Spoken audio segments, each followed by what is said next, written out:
Yo, what is up, YouTube? It's your boy Big T. Welcome back to Football Talk. We're ready to recap Week 8 of the NFL season. Forgive how the setup looks like. There's a mattress behind me. I had to move the chair, and I forgot to put a hat on. So, yeah, let's get this going. All right, to start the week off, Jacksonville Jaguars, the Thursday night matchup game. Jaguars, Tennessee.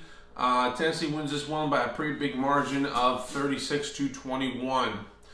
Next game, Patriots and Bills. Guys, I thought this was going to be a close game.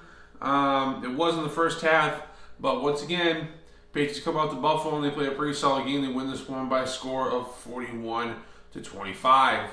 Next game, Washington and Cincinnati, another London game. I didn't realize they were playing in London this week.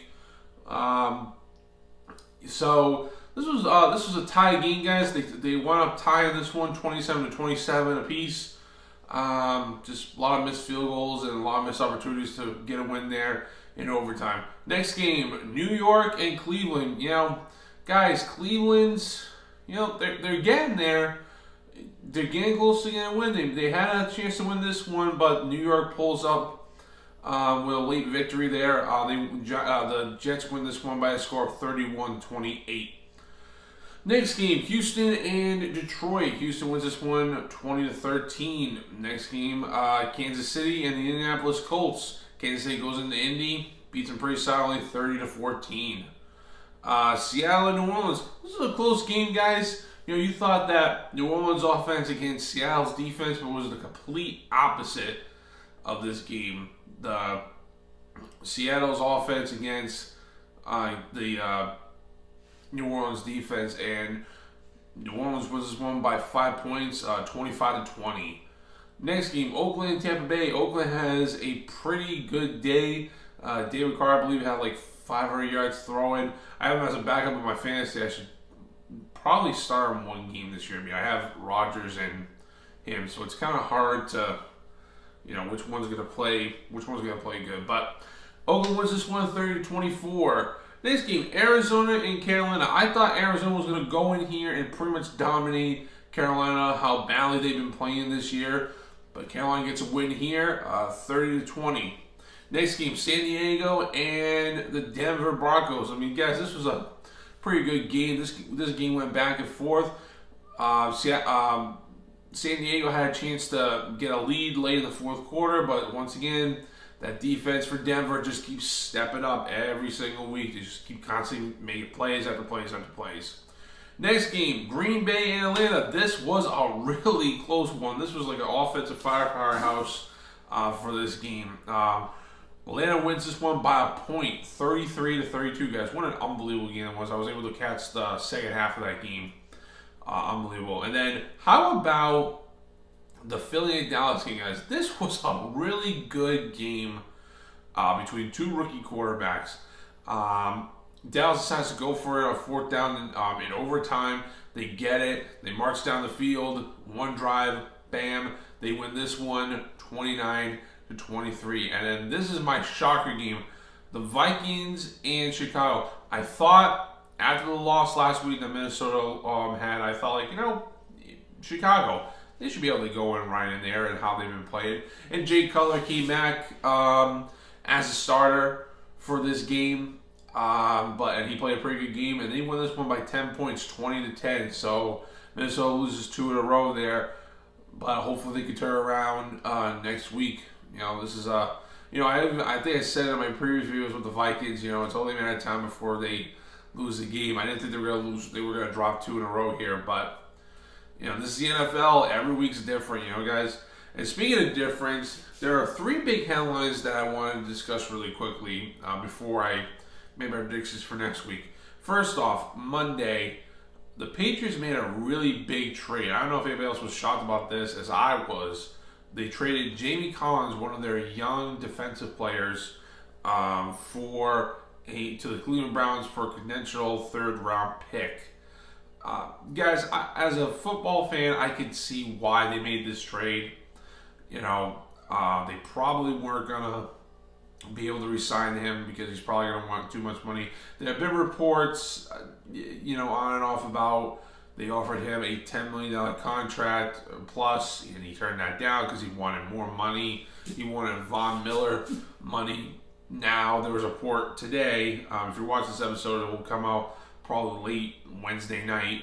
There was a report today that said, like, he said, no, I never asked for that.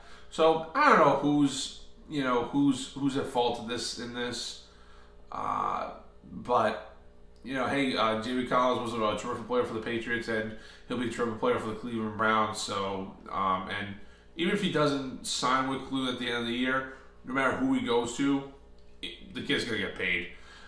Next, really sad news, another player retires. Monday. Andre Johnson, the former Houston Texan, Colt, and Tennessee tight end, announces his retirement after, I believe, 13 years in the league. He was, without a doubt, one of my favorite receivers watching. Every week, you can count on him making a play here and there. Unbelievable career. Unfortunately, he never got a chance to get into a Super Bowl because I think he's one of those players that deserves one, like Cam and Calvin Johnson, who retired in this past summer.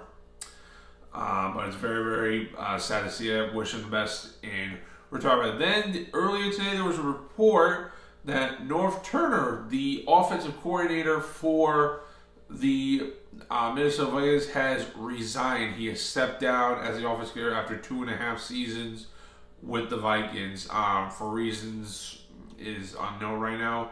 Maybe he's just not, up to coach anymore. I mean, he is pretty getting up there in age, so he just wants to retire and see what happens. So that's going to recap for this past week and some headlines that I wanted to share with you guys. So let's make some bold predictions for week 9 of the season. Here we go. Okay, so here we go, guys. We're going to make some predictions for this week. Last week I went 8-5. Once again, my handy little paper here. All right, so these are my predictions for this coming week of week 9 of the NFL season. I have the Atlanta Falcons coming in to Tampa on Thursday night. I have Atlanta winning this one 21-17. Next game, Pittsburgh and Baltimore, guys. This is always a great matchup because these are two physical teams, guys. You know that when it's Pittsburgh and Baltimore, it's always going to be a great game. But I have Pittsburgh winning this one by a field goal, 13-10. I think this is going to be a great defensive matchup. It always is against these two teams. Next game, Dallas and Cleveland. The way Dallas has been playing, guys, and how Cleveland, I'm sorry, Cleveland, the lose column, you guys just keep losing. I got Dallas creaming them 31-7. Next game, Jaguars is Kansas City. I have Kansas City was won by 10, 27-17. New York and Miami. I think this will be a close game, but I think Miami will pull it off in the final seconds with a late touchdown, and they win this one 17-10. Next game, Detroit and Minnesota. I don't see Minnesota losing 3 games here, guys. Then again, I could be completely wrong. But I have them winning this one 21-17 at home. I don't see them losing 3 in a row. Next game, Philly and the New York Giants. Guys, I think once again this will be the game of the week.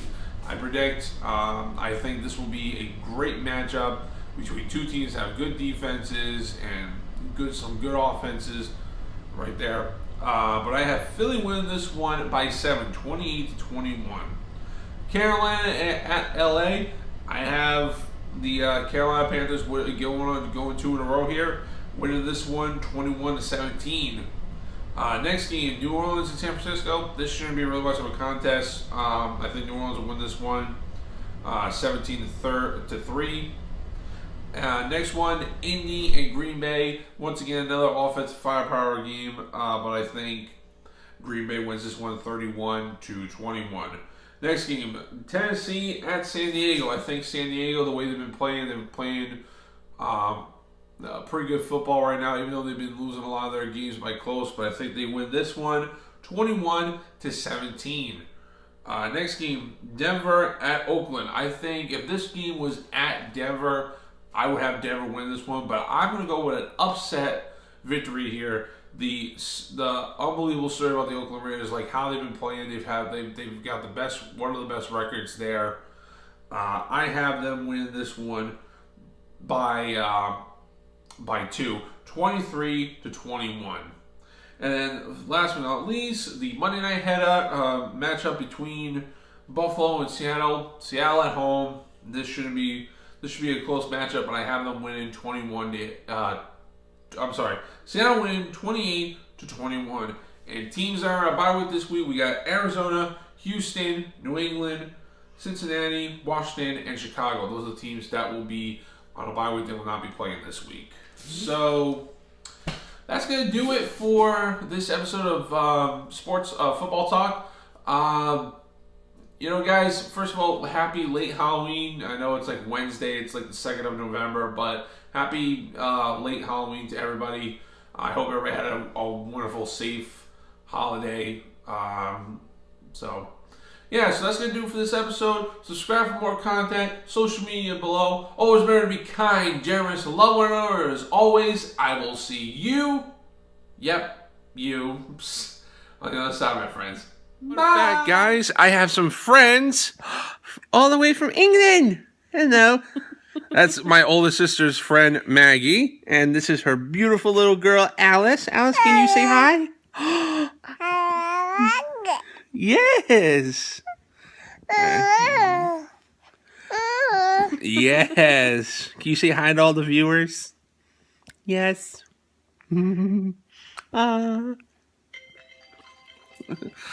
Alright, like I said, guys, that's going to do it for our episode. Like I said before, always remember to be kind, generous, and love one another. And as always, I will see you on the other side. Bye!